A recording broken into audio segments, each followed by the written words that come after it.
Toujours bonjour chez vous, amis internautes, amis habitués de ce site www.dialogue.com.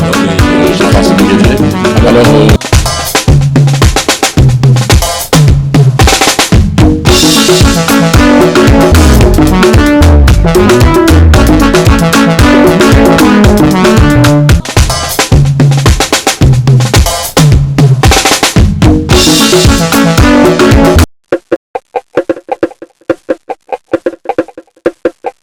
batondebele na mokili oyo baza na miso ya kobungisa bana nzambe nzela ye papa telema papa telema papa telema papa telema Alléluia amen. kotika biso te na maboko ya banguna satana yebimi kolola ye komi ya kotanga ye atindi bafoservitere babungisa bana nzambe nzela ye kozula moko asika ye moko te na kati ya moto papa telema papa telema papa telema papa telema sacerdoce lévitique ezalaki ya balevi sacerdoce royal ezali ya Jésus-Christ boni bozosenga badingo za balevi te Jésus-Christ ali lefe de toutes les nations des disciples soki oza disciple ya Jésus kokozosala oyo asalaki te Jésus asengaka bimememe par les apôtres nous sommes plus dans la loi nous sommes dans la grâce okutaki na temple bazosala n'importe quoi yozwaki mpe shikoto shikotaki tout le monde olobi babuka yokotonga ya yo dans 3 jours batemple oyo tozomona lelo euti wapi libérer les enfants de Dieu libérer mes frères libérer mes sœurs soki bosala bozokokende lifelo bokende lili moko bolibere bandeko na ngai bamusicien païen bapoliticien païen au nom de Jésus-Christ ngasi koyela kobenda kobunga nanga jiba kobunga nanga kofia kobunga nanga na lomisi na kobunga nanga mingi baboma baninga na bango mingi babetisa ba chance ya entourage na bango pe ya famille na bango mingi bakoma komela makila kaka pona bomengo ya mokili na tele ta yo bana askola mosi na yo Ça c'est la meilleure, je voudrais bien voir ça. On a bon au Sougoulaï parce que ils sont du diable. La Bible est les Walesa, les Mutombo, les Mukuna, les Maman Olangi. en plus tu cites les noms. Nazo cité bano fort les Coutinons. Coutinons côté Boloko Awa. Omoni atiki mwasa kumukamba l'église. Pour aller les alliés héritage. Mbongo zokota. Akutiki la mututi. Mukuna ibala dolisana. Mukuna bexi mwale la poto un païen. Ba comme c'est pasteur nakini. Bonjour chez vous, amis internautes, habitués de ce site www.congo-dialogue.com chez Francine Ngembe. Alors, l'émission Dites-nous tout, et ça commence aujourd'hui. Et aujourd'hui, ce qui me fait plaisir parce que c'est mon anniversaire. Alors, je reçois un grand monsieur avec qui nous avons fait vraiment la pluie et le beau temps. Nous avons été partout. Vraiment, c'est un ami. Un frère qui est devenu aussi un frère aujourd'hui, c'est le frère JF Ifongue. Shalom, peuple de Dieu, bon anniversaire. Merci, c'est le 12 septembre. Ah oui, le 12 décembre, septembre. Alléluia. Dites-nous tout, na lingala, l'obiabiso, nyonso. Ouais, c'est maintenant dites-nous tout, Et puis, quel honneur, ngana banda yango. Et c'est que ngana bandi yango, timta bandi yango de Jésus-Christ. Amen. Un simple instrument à Jésus-Christ n'a pas moulin nzambe pour Dieu guide tout. Alléluia. N'a pas moulin nzambe pour la site qui toko yande qu'on a biso Francine Ngembi wana ndeko nangai. Alléluia. Donc il n'a pas moulin nzambe chez nous qui est musika et puis n'a pas moulin nzambe pour la mokolo anniversaire peut to kutani nzambe hasardé. N'a pas moulin nzambe pour mutaza ko sima bilili liki nanga lisusu ndeko nangai Joël. Quelle grâce, Mathieu. Quelle grande famille. Vraiment, que Dieu nous bénisse tous. Et puis, émission qui qu'on a comme les autres. Bien entendu, donc, cette émission, comme j'avais eu l'occasion de vous le dire, c'est Dites-nous tout. Il y a une émission de pour recevoir un invité. Ah oui, une émission de bomba. Donc, tu sais, le frère GF, vous avez eu l'occasion, il y a plusieurs fois, les gars, partout, GF. Mais bien sûr, tout ça va souvenir et belé. Billy à Osakanate. La période de Rosanna, rond-point. vraiment omoni komona ndeko Thierry Pinzi pembeni nanga lelo eza sengo mingi na bato bazaki na so sérieux na ba ezongisi bango so ba image na aussi pilote ata photo moko tozalaka na yo na camarade na biso champion du Capella oui champion ndeko ya visa ouais on a une photo va t'espérer la photo déjà d'abord à Kalana Mayaza à l'époque du grand quartier latin. Alléluia. Je m'appelle Isaac Mission Moko oyo Isaac sorti kutu mbala liboso si je me rappelle encore Fali Poupa ayaki en tant qu'invité Nathan l'attend jour à photo wana voilà ayaki en tant qu'invité musicien yako représenté par l'entremise de Fossin Djata président Fossin Djata il y a quartier latin à ça qui talent l'attend alors ce jour là binoboleka qui au jour à photo wana Fali Poupa alekaki en tant qu'invité qui n'était pas encore connu enfin à part on a Kibindankoi tout ça et je me rappelle c'est ce jour-là aussi qui va compter de Salamagui. Et puis jour on a tango aleki abini kitoko ngane bise na bi ndeko ya nano bi ozobina kitoko yugo ngoko na quartier latin. Ah bon, je vois la émission là ngane bisaka yango. Tozalaka ngai champion na boseni mama ça va nous donc voilà so basala ke ndeko akuma lelo na quartier latin nzamba pambola bandeko wana parce que ndeko wana za na ba talent kitoko et puis souci na ngana tango ezali ke ndeko wana ayasko na bonzambe bandeko nyonso wana Abandi. Donc voilà, directement, il est entré dans le vif du sujet. Dites-nous tout. Entre-temps, est-ce que vous avez besoin est-ce que vous avez tout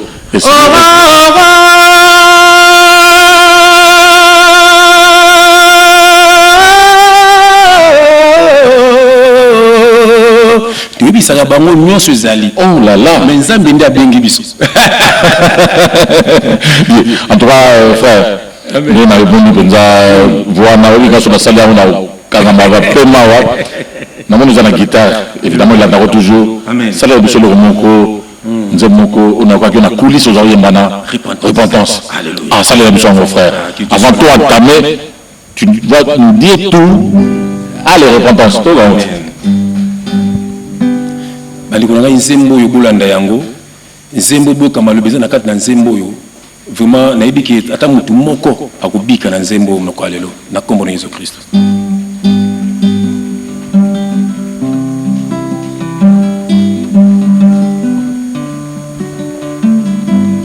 mokili oyo etonda makambo ebele sokoza mosika nzambe oyo kosala n'importe quoi moto ateki molimo na ye mpo abonga ye mosusu ateki nzoto mpo abonga ye moto akabi molimo na ye mpo azwa ye mosusu akabi nzoto mpo azwa ye moninga yaka na Yesu mpo oyo bika ye moninga yaka na Yesu Kristo mpo oyo bika ye haleluya.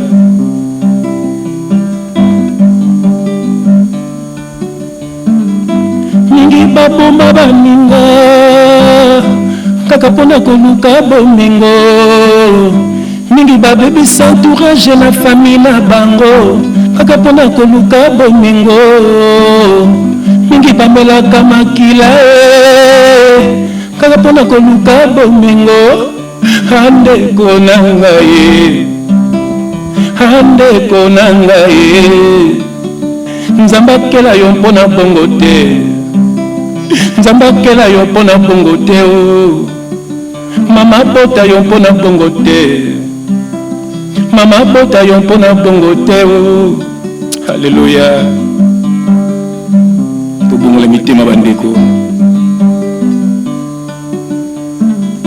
nzamba azobenga yo obongola motema nzamba azobenga obongola motema nyonso na mokili ye koleka nango nyonso na mokili ye kotikala ye nyonso na mokili ye koleka nango nyonso na mokili ye kotikala ye mpasa mpamba yo konyokwama nyonso na mokili ye kotikala ye mpasa mpamba yo konyokwama nyonso na mokili ye kotikala ye nzambe azobenga obongola motema teripinzi nzamba zobela obongola motema tangi bangala na ngai mamicha mobunga na ngai Françoise fonge mon cœur fasine ngembi na ngai nzamba zobela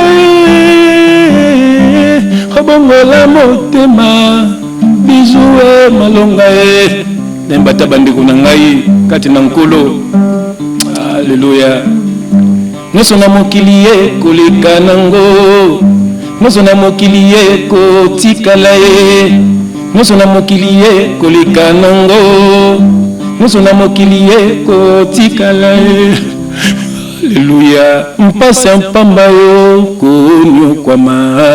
Vraiment que Dieu vous bénisse, que Dieu vous sanctifie, que Dieu vous assiste au nom de Jésus-Christ.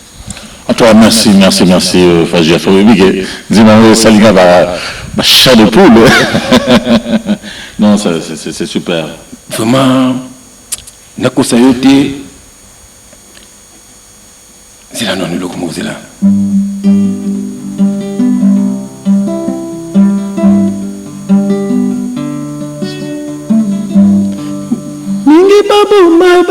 Mingi babuma baninga na bango mingi babebisa ba chance ya entourage na bango pe ya famille na bango mingi bakoma komela makila kaka pona bomengo ya mokili.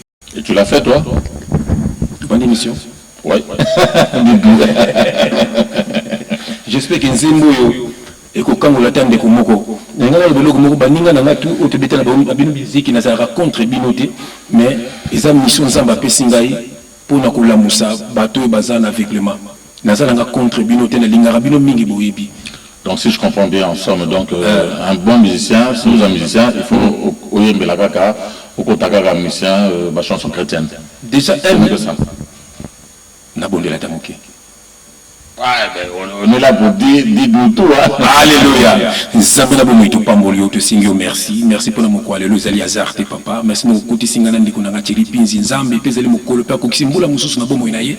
Nzambe sala pe akoleka na bomo inaye Aliazar tes papa. Visiter famille na mbana kombo na Yesu Kristo. Na tiki pe émission mobimba ndeko nanga fasini ngembi na chaîne oyo kende liboso édifier batu nzambe na biso. Moto nyonso kote emela émission oyo. Nyonso kote emela chaîne oyo. Nyonso kote emela makambo tuza kosala nzamba za la confondi tiketi lilobano kende musika bando bakangola manzamba totikine soyo na maboko na yo na kombo na Yesu Kristo bundeli bongo amen amen. Mais n'empêche du tout donc ça dit que ceux qui veulent que le bagnon soit tout panza nyonso c'est le gami tout le tout ah oui mais ceux qui donc ça dit que sont besoin de la nous les autres musiciens nous nous tu vois mais la nzambe on peut pas chanter autre chose. Pour un langage à pasteur ou le musicien profane et tout. Oui, ils ont histoire vraie parce qu'on peut chanter les femmes, une créature de Dieu, on peut chanter la nature quand même. Bon, la Bible dit biso to benga poto adorer nzambe. Amen. Mon banzembe na banzembe ozo mona eza c'est na mbeli nzambe te, na mbeli bato balongwa na masumu. Ah d'accord. Nzambe zo benga. Faut une nzembe moko qui donne la morale. Merci. C'est ça, mais banzembe to na yiba. Ko yibate ko linga mosa moninga te.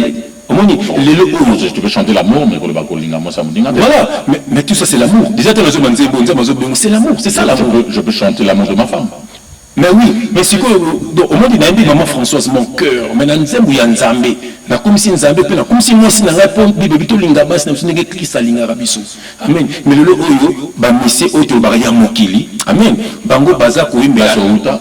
Place na uta, baza ko imbela Satan, baza ko détruire ba vie batu. Mais Satan comment? Bah oui, ko imbela Satan c'est quoi? Est-ce que vous dites que ngana banga bango te ça bango sur la zone Anissa, je vois pas la Satan là.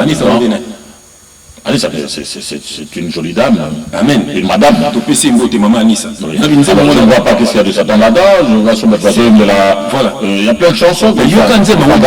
nayebi nzembo yango ya quartier latin yokango bien omona banzembo ça a quartier latin fali asali so azini ça pour Nice il m'a déjà na quartier latin. Ah oui, mais bon, c'est la même personne. Ah voilà, donc c'est pour te dire quoi, moni banzembo wana lelo oyo tozana mabala eza kokufa, tozana batu baza bakoma ba droguer, tozana batu oyo na kati ya babar, banzembo wana ngana yema mazoloba parce que zomona ntango bazopesa message ya mabe obi dites-nous tout na ba question na koloba tout. Est-ce que le message ya mabe na kati est-ce oyebi âge ya papa oyo mais yoka banzembo yembaka est-ce que oyebi âge ya Kofi Olomide yoka banzembo yembaka yoka ba clip azosala ata na mawa ya bana na ete ata na mawa ya bakoko na ete ata na mawa ya ba semeki na ete la musique de la génération quand même. mais c'est ce que je dis il faut koyeba babiloko moko mpona koédifier bato mpona bato balongwa na mabe bato balongwa na koyiba bato balongwa na ekobo bato babongwa mitema non bayembaka yango te koloba tobuka basani tobuka bamesa torampe na bandako c'est bêtise et puis lelo tu sais quoi omoni bamise bayelelo omoni bamise bayelelo ofama nzambe na pambola kata ndenga longolanga na kati ya makambo wana banzembo nazala lelo oyo namoni saisai na animateur ya jibe bazoyelela cri moko ya bêtise na ye moko pe jibe na kati ya babêtise jibe évidemment d'abord à bêtise ça je crois. C'est des chansons très saines. Est-ce que tu sais que jibe à quel âge? Est-ce que âge ya jibe piano ko bangote et puis âge ya jibe piano bon tela moto lokola jibe piano kondima bankri wana azana bana basi bakoli ozomona tela wera abibenga ambassadeur de la paix n'habite ceux qui la paix à la samba oui. Ah voilà. Donc yoka banzembo yimbaka yoka ba clip asalaka donc eza batu moko oyo baza inspiré par l'esprit du mal pour faire du mal aux gens. C'est le showbiz quand même. Ah voilà, le showbiz. Voilà, le showbiz, au monde c'est quoi? L'amour de l'argent. Donc tu t'en fous de tes enfants, aux autres s'en foutent de la sémé qui n'a pas. Je crois que ces personnes-là, bien éduquées et bien élevées. Ah, on s'imagine même pas qu'ils vont diplômés, ils vont battre la banque, donc ils vont bien quand même. Ils vont bien instruits, ils vont bien éduqués, tout ce monde. Donc c'est mais quel est la vie na bango? Quel est ta vie à Bana? J'aime trop les enfants dans la Bana. Ce sont quand même des pères exemplaires. Non, pas exemplaires, parce que si vous avez un bazo baby ça, pour baza ya bangote. Dans ces zones, bazo la tisa bango. Vous avez ni bala sa badansi zwana. Yo kan si mutu la wera to ko fiakuta na mona na ala tina kupa mukema to lo libana zo tambola au balini. Di quoi? Zumanda. Mais son Bana artiste. Ah, c'est un métier artiste. Na ko souhaiter normal ba bon te bana ba lelaka. Je te dis, comme on a pu parler de la vie d'artiste. Comme on a pu parler de ah voilà, de ça, bon, sonne. Mais si vous avez un moment dans lesquels, parce que j'espère que. Autant maman Françoise, je sais que c'est Madame Ifongue et Madame Françoise. Alléluia. Mais il y a aussi d'autres enfants que tu as eu ailleurs. J'espère que tu toujours les enfants. Maman Françoise. Ah, d'accord. Maman Françoise, les contacts sont là, tout ça. Ah oui, parce que frère Joël. Frère, là, ça. Amen. Naza son intérimaire na libala te na koma nazo contrat engagé mobali ya mwasi moko tellement comme ça ma sœur merveilleux au monde siko il y a une fête oui tu sais pas qui na bandeko bon faut on c'est dans Nzemba désormais non Nzemba pour fier à libala jamais na ko banzembo wana jamais comme on une question comme ça voilà jamais ba kofi baza bato ba sala mabe tout ce monde là et puis là ba bazo ba combat Jésus Christ. Le roi des rois. Mokonzi Abakonzi. C'est qui? C'est Jésus-Christ. Tant que nous pas Mokonzi Abakonzi. On a le roi de la forêt. On a les souverains. Ce sont des petits détails. Mais il y a un et ça ce qu'on va inspirer l'esprit. Un artiste à un artiste. Donc, les autres. Non, ce sont des artistes. Yango, au moins, quand vous êtes charnel, vous êtes au moins, quand vous êtes charnel, vous êtes mais spirituellement, ce n'est pas normal. Et toi, tu es devenu spirituel. Je suis devenu un homme spirituel. Au moins, tu sois un homme charnel, un homme animal. Tu as un nyama. Un respect ni à moi, ni à Bananaye, ni à famille, ni à maman, surtout dans le quartier là, il faut appeler le respect vis-à-vis à Banana. Tu parles de respect, mais tu sais dire parler de Kofi, JB, Fali et compagnie. Est-ce que ça c'est un respect façon non le Belango? un écran devant tout le monde. Mais bango la dit tout panzani tu ne parles pas de respect. Ceux qui ont respect. Allez, tout le monde dans le bango. Bango place baza. Au moment comme ça la BJF, abina nini bo langage on peut pas sur langage on sauter. Na ndenge abisema langage mo boye ko bimisa kanyo sauter. Omoni moko na bango senga ndingona. OK, ngaso nazo sala boye, naza contre bango te. Naza jaloux na bango te, na lingaka bango mingi. Nazo senga na bango une façon de dire n'en fais pas trop. Oui, ne mens pas trop. Attends frère, et ça peut pas bon le mettre na bango. Bazo détruire. Parce que les locaux au monde na mtomba oza insulter, bana na bango ne ba ko nyokwa. Je comprends. Parce que tant qu'on signe pacte na Satan, frère, au monde Satan ko pesa yo, ko pesa gloire, ko pesa nyonso. Au monde, yezo kanisa kana bunzambe zate, les locaux. Je travaille, je suis bien, j'ai ma femme, j'ai mes enfants. Tous en a peine en daku, nous en a pour moi montuté, nous en a été au bel Cameroun, nous avons dit au moins si mon téléphone est en silencieux, au bimana, si mon banc a malade, non, nous avons ma Cameroun, nous avons qui met à libérer là. Alors pourquoi nous allons égoïstes, nous avons qui. Il y a des gens qui disent que.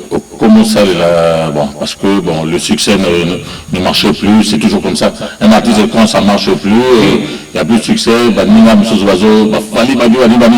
qu'est-ce qu'il nous reste à faire? Bon, tu vas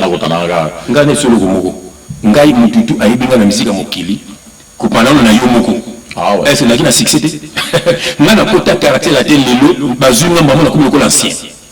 Nazu koti quartier la télé, même ça va monter à côté de la quartier la table comme ancien. Oui, ça c'est vrai. Voilà, na côté quartier la télé, tout qui ça ton titre, son côté beau gosse, voilà, spectacle, ancienne voiture, na ba billet plus fort sur la voiture. Voilà, bazo pe ça là, bazo foot na pe salaire. Donc, dans le quartier la télé, yebi Naké maman na je pas général de bien na Braza. Premier musicien ngaye. Orchestre AGB Star. Voilà. Na fa na pas général d'Abira na betara ba concert et lui après ça na combien de francs CFA. Mais est-ce que ça a suivi? Mais oui, suivi, c'est là que le succès ça l'a invité aux États-Unis. Est-ce que tu allais entrer dans? Mais déjà, viens d'avoir Charlie Maïwan, à Zolanda Bissou, au Canada, à Ben Samso Basera Wenge, tout ça là, tourner les États-Unis, tout ça en contact. National Bill, tout bêta.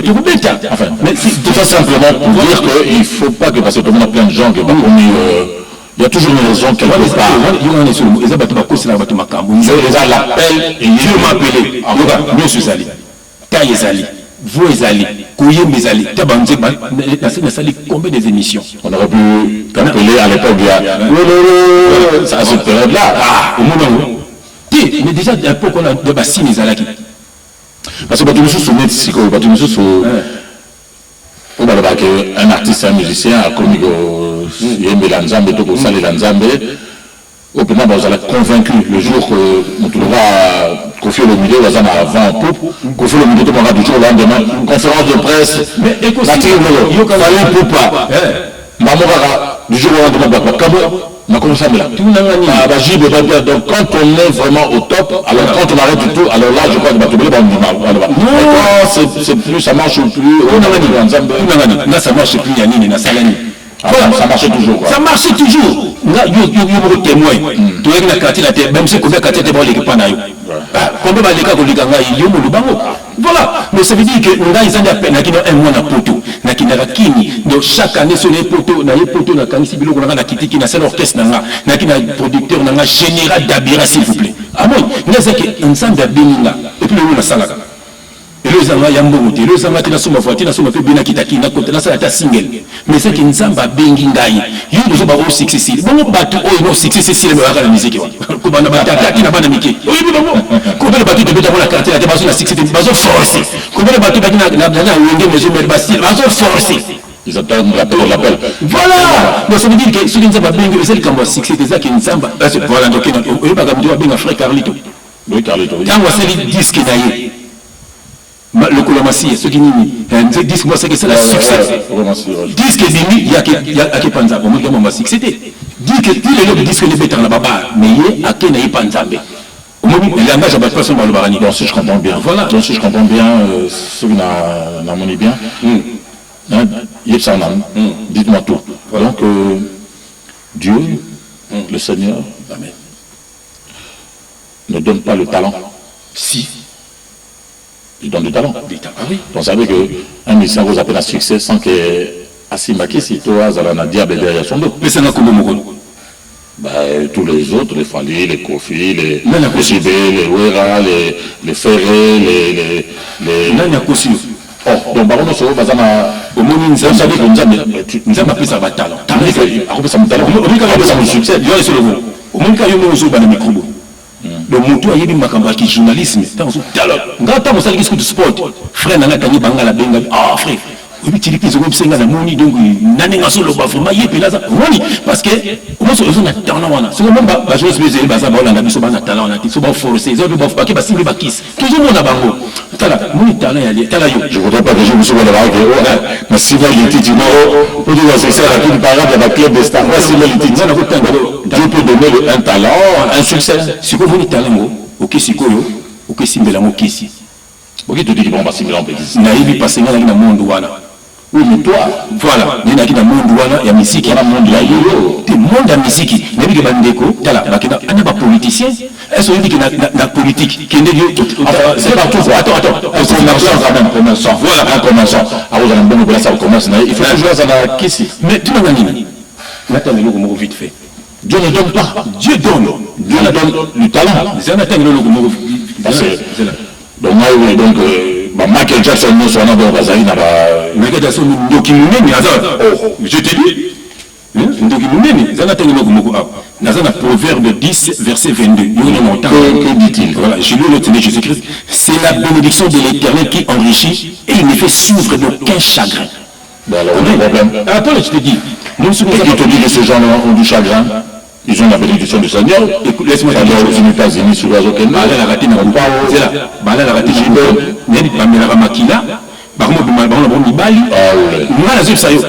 Interview à David Moussona, qui n'a le petit là, le jeune là. Oh, mais tu sais l'Internet, hein. Internet était là, David Mousso à lobby. Ça fait 8 ans que je suis sur son dos. Ça fait 8 ans que je suis sur son dos et non derrière son dos. Je suis sur son dos. Oh, mais c'est... Ah, voilà! Frère, ça a une façon de parler. Non. Même si ça veut dire quoi que je... C'est vrai ça? Mais il y a un Ivoirien, ce français là veut dire... un rappeur ivoirien a dévoilé un secret à David Mousson, que David Mousson a Bimarana, battu à Provisaka. Tout ça, mais c'est moi, Azara pas JB, ceux qui Jimmy, tout le monde il y a David Mousson pour que s'imiter. Tiens, Babylone, tout le monde a Zobisayo, ils ont un monde occulte. Donc ça veut dire monde il y a boutou, monde il y a mystique. Voilà. Donc ça veut dire qu'il y a de quoi avoir peur. On va chanter dans le Congo, un grand chanteur, mais Babimati. Mais vous, ma Cambodge, dans la yali. Mais il faut dire, il faut nous dire non, ça c'est le fait d'être leader, tout le monde. Ça ne veut pas dire parce que tu chantes qu'il faut être leader. On a dit Mamboué la sala. Oh. On a dit Mambouji Basala. On a dit Mamboukoufia Sala. Est-ce que personne n'a pas tout Bakoufa?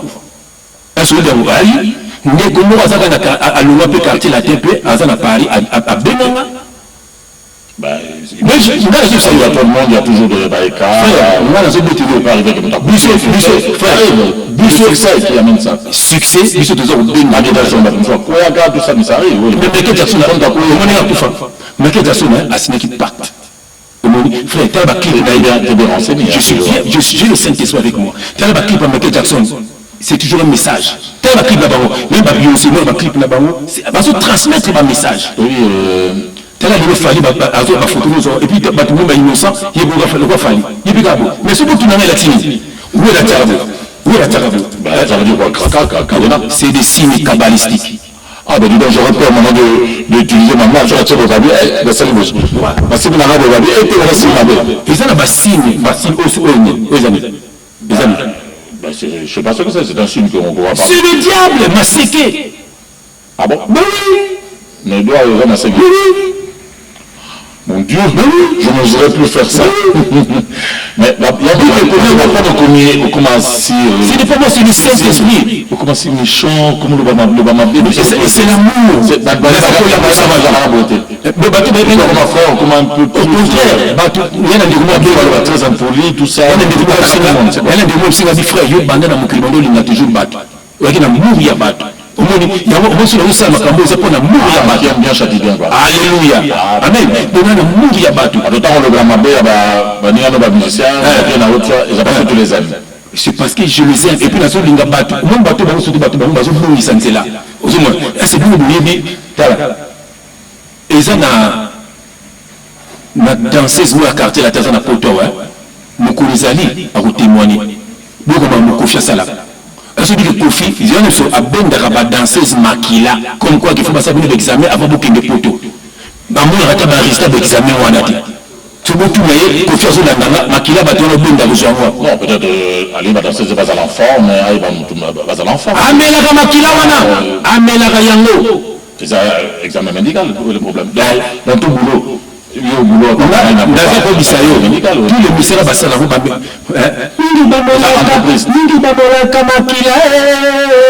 on a eu bien kasi isa histoire vraie ba melaka makila ba bobisa ba génération ba entourage na bango au banque ça va comme artiste combien lenga na so senga bato bolanda makambo wana ti bongo na makambo wana bandeko na baza kobebisa bato mais puis nga naza prêt bo porter nga plainte botina bato ba betanga naza prêt na betama pour la Jésus-Christ na compte boloko pour la Jésus-Christ enfin ou bien tu amuses la galerie au limite on va voir pour Bachaoka mais les fidélités pour Bachaoka Jésus-Christ est envoyé pour Bachaoka apôtre après Jésus-Christ bandolo ba taba moka ba kota ba boloko ba beta ba moti est-ce que taba moka et ça pour na batu ba la moka mes frères mes sœurs réveillez-vous les pasteurs sont du diable pas pasteur je te dis ngako de ba fo ba beta moko ozomona ba obasenga batu ba dim de moi ça dans l'église wana que la raté pesa na ko numéro na mona na te maman oh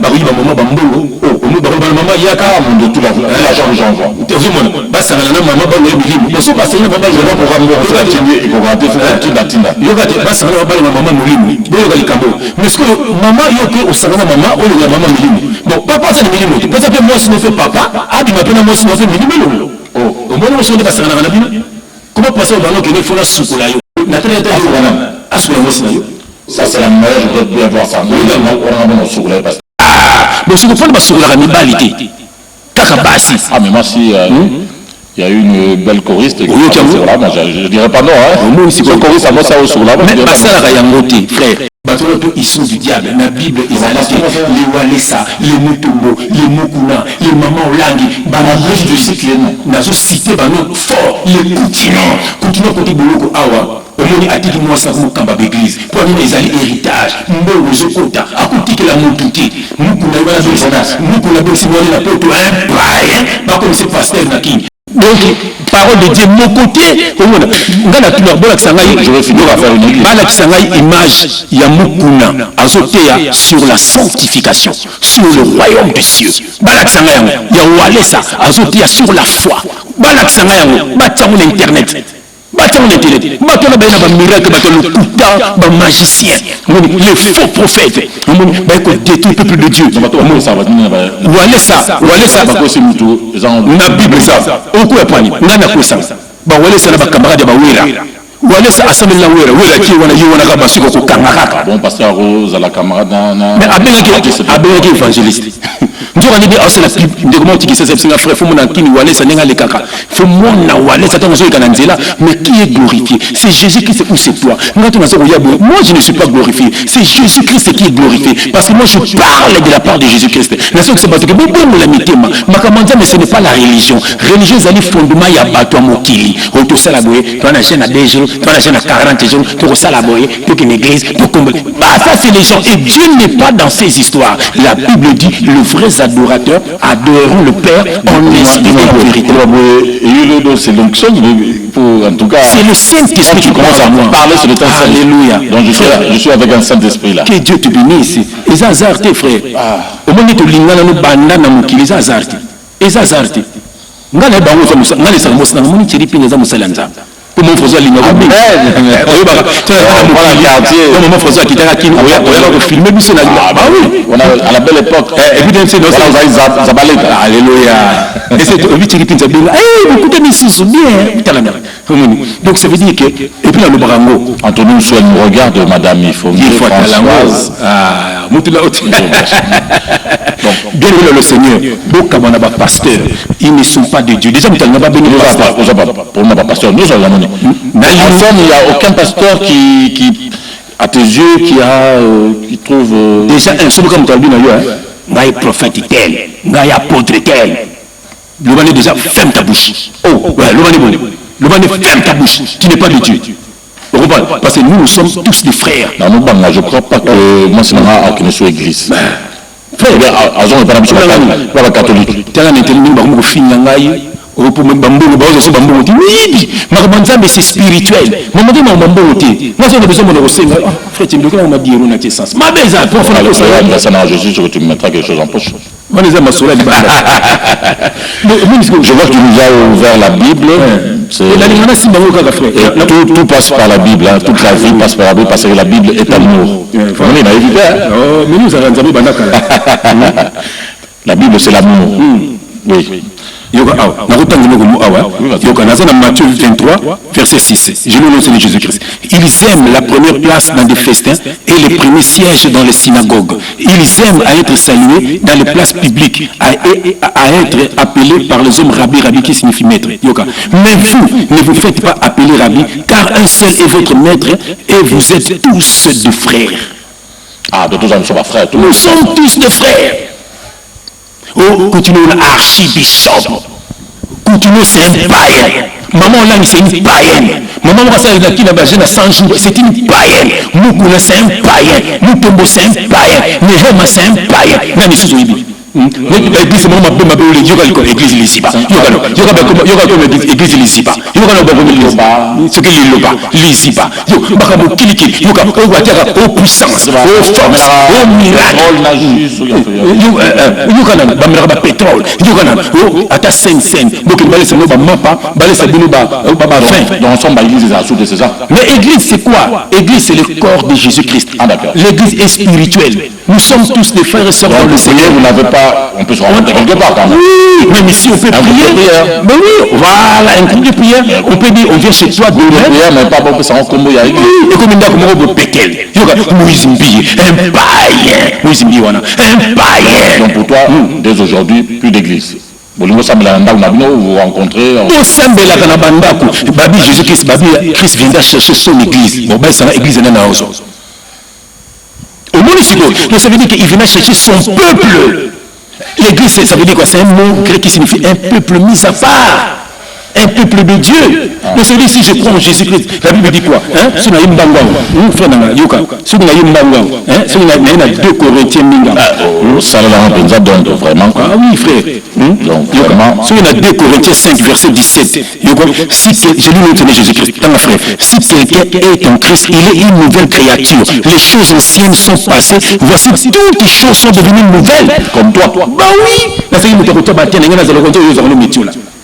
Taba fait nanga maral taba leki nanga ba mukatoni ba ta famille mukatoni bango yo ba sona ba régime mukatoni ndeko na bango yo soka yana ko maloko la bino yoka ko pota ndeko na mo kamba na mo robo leki hérité était le pamelo était abina nga frère nanu quand yo za rametola pour niveau produit ozomona donc il faut ce que kanga donc la qui paye omoni mais luna comme Christ na bongo motema produit sili biloko mato elongwe suki na comme na kitoko nzamba kelanga ta maman nazo tala bi oh mon fils tu es beau ozomona voici ta mo sana nazo tala ngai maman Françoise ah papa ubiko kitoko vina linga ta pour tala ranga voilà moni Françoise voilà so basa mokili basa ba payen bon ba kanga suki okisa patron na se ni de ba batiki ba mandefu ba bar ba to batiki ba mandefu tout c'est voyou c'est le style voilà bazana kacha bastille ozomona bazana kacha bastille ça demande c'est de notre temps mais être artiste c'est mauvais ngana ko solo ko moko bato wana pi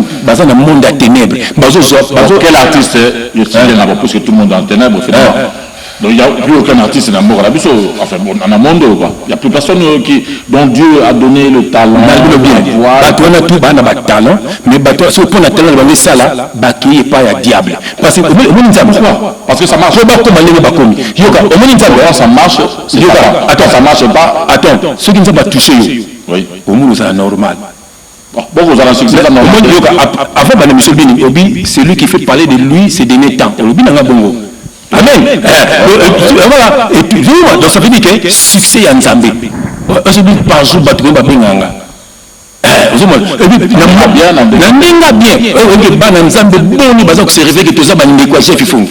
Ah, d'accord. Donc ça veut dire que l'élévation en Zambie. C'est ça. Parce que na Simbi. Na Simbi, c'est une église. Ah, d'accord. Satan, au monde, tout ce qui brille ne sont pas de l'or. Mon dit Satan, a brillé. Mon dit, qui te voit, qu'il y a des boîtes. Mon dit, parce que ça lève mon genga. Pour Manini, Baza Mobou, Baza Bassa Nibali, Pili, Mabili Libanda, Bati tatouage. Mais Talabassi, on va bien avoir race. Donc, si je comprends bien, enlevez tous vos tatouages. Mais pas le mot,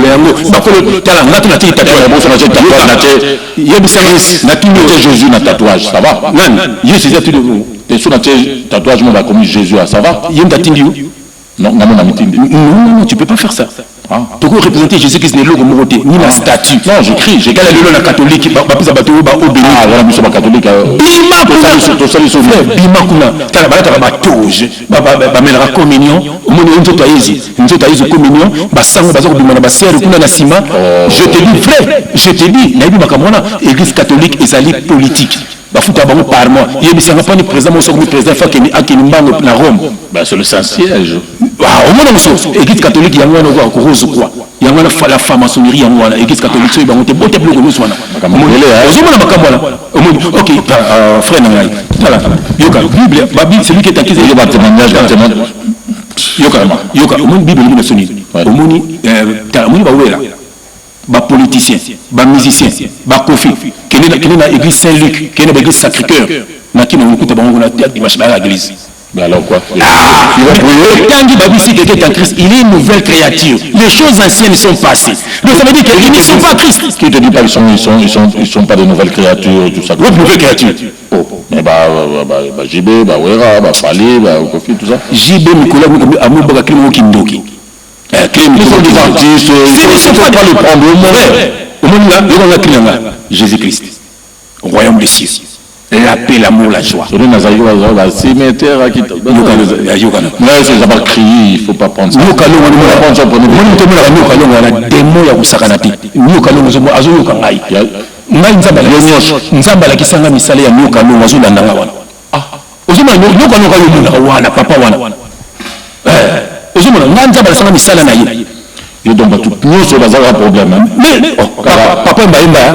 bolingo na yo nzela nango alaji nzela oyo musulu lokola ngolo ayimbani ayemba bolingo za lokola musulu lokola abi bolingo na yo alaji nzela nango musulu lokola ngolo impidi jibe piano ndenge so bazaka lokola yo ne lebeli ne sekeli ne tamboleli babimanaka bango na bango nga na yebi bavie na nga oyo babima na papa bavie na bango beba yebi bamaster na nga bema na papa bavie na bango beba ils sont là. Peut-être ça arrive des choses comme ça, mais tu dis que bango les amis naza na bato oyo babimaka na bamusicien wana na yebi bango. Ah d'accord. Bavie na bango beba. Mais pour la PD c'est pas un crime, ezali crime monene, c'est contre l'humanité. Yango pouvoir que le Satan est là. Satan est là, Satan détruit, Satan il travaille. On apprendra des choses, de murs des pavantes avec Jean-François. Oui, Satan est là, Satan il travaille. Hein frère, Satan est là. Oui, Yoka. Nazana 1 Jean 5, je l'ai noté Jésus-Christ, na verset 19. Nous savons que nous sommes de Dieu et que le monde entier est sous la puissance du malin. Mon Dieu, le monde entier est sous la puissance du malin. Donc ça veut dire que Satan a la puissance vous savez que nous sommes parce qu'il y a awa. Alors c'est lui qui est en moi. J'espère qu'il n'est pas derrière là. C'est lui qui est en moi. Plus fort. La puissance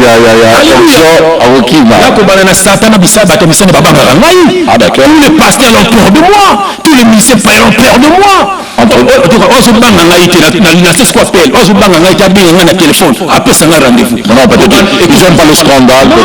eza lokuta parce qu'ils sont du diable ozomona bazodétruire bandeko na biso lelo bandeko na biso moyo basambela eza te moyo balanda yesu eza te parce que mokili mpo bandosambela okope omotango nous savons que nous sommes de Dieu et que le monde entier est sous la présence du Satan, du malin. Donc ça veut dire quoi? Tant que ça le mokili, on nous qui m'ont pris pas nzambe. Tout n'a rien. Ok, ça n'est ok pas on avait l'église là. Je vois que qui nous mokili, je vois ça la carte mokili. Parce que on a carte de l'église là, c'est n'est pas maman langue. Et ça va défi à fond. Quoi en fait? Yo connais ça yo. Il n'est pas maman langue, on l'église bâtiment. Dans nous c'est pas mon tout mon même. Si je sais. Mais ma donc chaque dimanche nous sommes à festa sika. Chaque dimanche faut festa sika. Chaque dimanche faut cravate à sika. Parce que tous attaques. Voilà. Ngabu tena bongo tema basapata ba kroko nyoso valise de meki na kingi na benga alegozo. Ah, yo quelque chose grâce à la kia wajibu. La bataille mo ko okozo o salia. Ouais. Donc au moment où on a église à Mutombo na Kota Forêt. Kota Forêt. Na kote kuna ya défi ya ba veste. En tout cas frère Ramazani, un petit bonjour au frère Ramazani.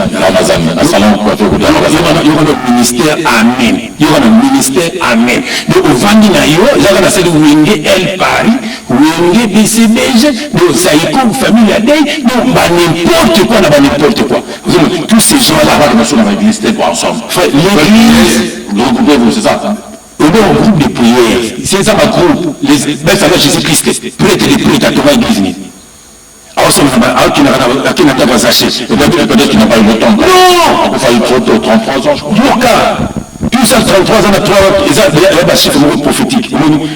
Christ a réagi pour tout le monde dans les alibats. Il y a un bateau passé dans le bateau les dîmes, tout ça. Et ça, on a fait ça dans l'ancienne alliance. Il y a un pasteur sorcier qui passe à la télé, à Balaba, c'est ceux qui disent, c'est ceux qui vous disent. Dans son ancien défi, il y a papa ou c'est qui celui-là? Il y a papa ou qui s'assaille. Et puis, il y a un ancien alliance. Non, peut-être dans un musulman, il a droit. Il y a tout le bateau passé dans l'ancienne alliance. Quelle ancienne alliance? Quelle ancienne alliance? Donc, si vous voyez la Bible, frère, si vous voyez, il y a un fait ça, la paix, on a tout pas tout le temps à l'écart. Pour quelqu'un à Botabana, combien c'est pas trop demandé? Là, on a pas mis frère. Et belé. Avec plusieurs femmes, donc. Oui, plusieurs femmes. Alors, et quelqu'un qui a plusieurs femmes, il ne faut pas cracher sur les autres. Hein? Bah oui, parce que j'étais païen, et j'étais un homme animal. La belle excuse. Voilà, non, c'est vrai. Et puis là, c'est maman, elle se dit pardon. Et bien, on peut la limite, ça n'a pas pardon. Et puis, vous avez pas aidé ma capote, vous avez dit, qui tout ça, la salité, la mission. Mais pas peut-être la cabane qui toko. Mais la cabane, non, se passe basali. Amen. Donc, la cabane, alléluia. Amen. Donc, yoka. Ce que tu as dit, de dans Jean 1, verset 17. Car la loi a été donnée par Moïse, la grâce et la vérité sont venues par Jésus-Christ. Donc nous, ce qu'on est basé dans la loi à Moïse, on paie sa dîme, on paie sa offrande, on y a qu'un temple. Nous avons ce qu'on va voir avec on a le coup d'affaire. On dit dans le monde, on a sa dîme. Il y a un petit mot de ça là, petit mot. Il y a un intérimaire. Donc ça veut dire quoi? Ça veut dire que nous sommes intérimaires aux amours chaque semaine. Donc ça veut dire que chaque semaine, on a eu la dimanche. Ah, ils vivent bien ces gens. Je veux me faire pasteur aussi. Tous les pasteurs, vous avez dit, vous avez pas Ndoki. Vous avez blasphémé la Saint-Esprit. Donc, vous avez blasphémé la Saint-Esprit. Parce que c'est la Saint-Esprit, il ne faut pas donner la dîme. La dîme, ça n'a jamais été de l'argent. La dîme, c'est une saine alliance. La camarade a besoin. Je n'en donnerai plus, de toute façon, je n'ai jamais donné. Moi qui suis nous avons pas mal de choses. Nous avons un Corinthien. Nous avons un verset 1 Corinthiens. On a besoin de Canada, mais partout. Bon, ceux qui disent ça n'engage que lui, ça n'engage que lui. Un Corinthiens 3, verset 16. Jésus-Christ. Ne savez-vous pas que vous êtes les temples de Dieu et que l'Esprit de Dieu habite en vous? On a vu ça. Moi aussi. Et toi aussi. Ah, d'accord. Nous sommes les temples de Dieu et que l'Esprit de Dieu habite en nous. Ah, d'accord. Si quelqu'un détruit le temple de Dieu, Dieu le détruira, car le temple de Dieu est saint, et c'est ce que vous êtes.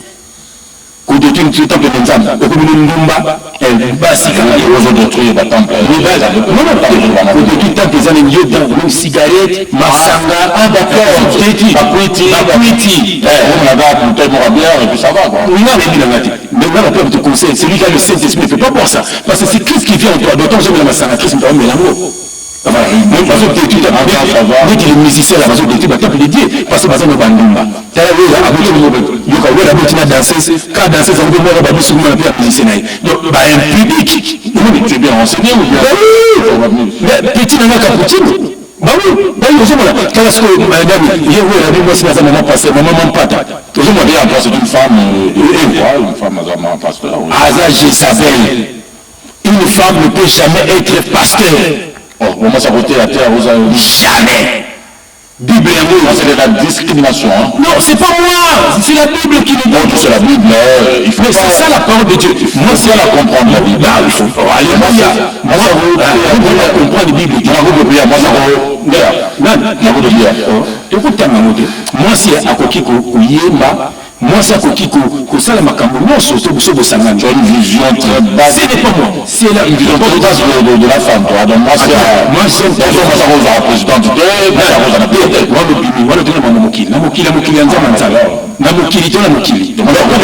Moi, c'est côté à Dieu.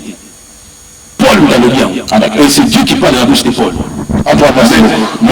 Christ avait 12 disciples. Tu m'en apprends des choses. Voilà. Et la femme, moi, ça c'est femme messagère, elle a ma soeur, elle a bijou malunga, grâce. Bamu bakina côté, ya bakina balabala, papa bon, la femme samaritaine. À côté de la Yesu, à qui dans Samarie, elle s'est battue, à côté de Nabasia. Voilà, c'est ça le rôle de la femme. À côté de papa qui te pinzi, Talanza Mazaki Toko, Nzamazana, voilà, ma femme messagère. Christ en a 7 nuits, a Tindi Bassé, donc le bien va disciple dans l'aïe. Vous savez, quelques bien va disciple. Mais tel disciple, message. Il y a 10 disciples, disciple,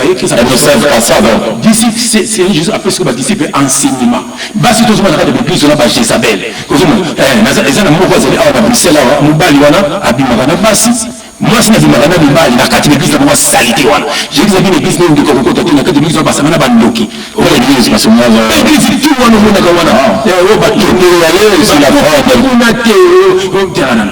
tout ce monde-là. Maman Sagi, il faut vendre à Mobile, il y a pour que vous atteigniez. Ah, d'accord, ça, Sagi, Charon, c'est ça. Oui. Aza sœur nanga, aza tante nanga, aza maman nanga na lionga. Donc les femmes à la cuisine, quoi, si je comprends bien. Mais babi, femme aza aide semblable. Ok, d'accord.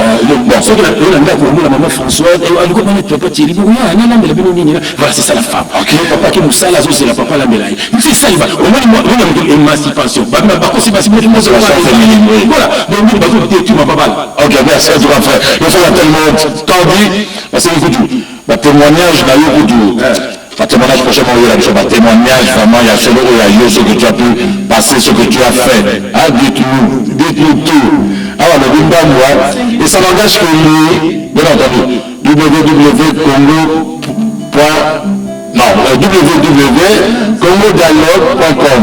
J'ai Francine Ngende. Ça, c'est des chansons.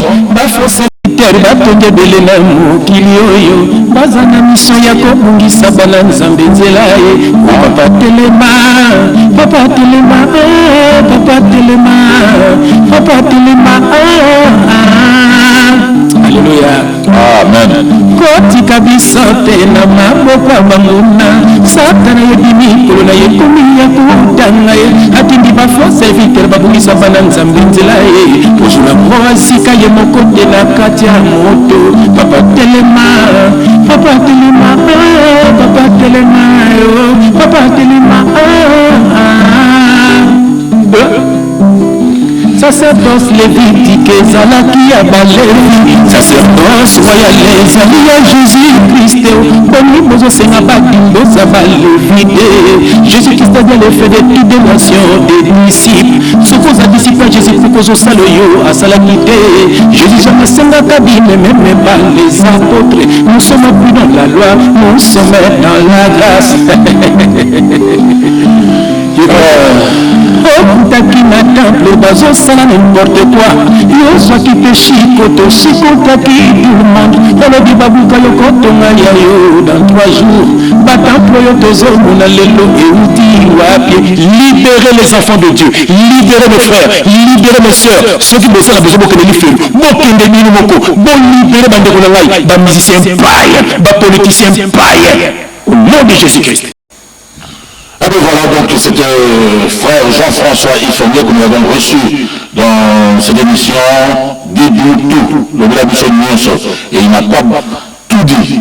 Faute de temps, mais on le retrouve très prochainement et surtout sur ces fameux témoignages. Et je vous rappelle que ces dires n'engagent que lui, n'engagent pas l'émission, ça n'engage que lui. Vous le connaissez, attendez vous savez là où vous le trouvez et faites-nous signe, ça n'engage que lui. Et on vous retrouve prochainement. Merci.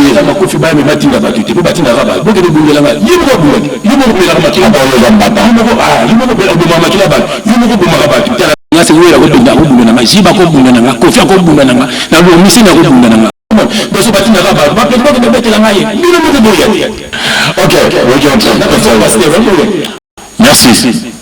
Prochainement, W Congo Dialogue.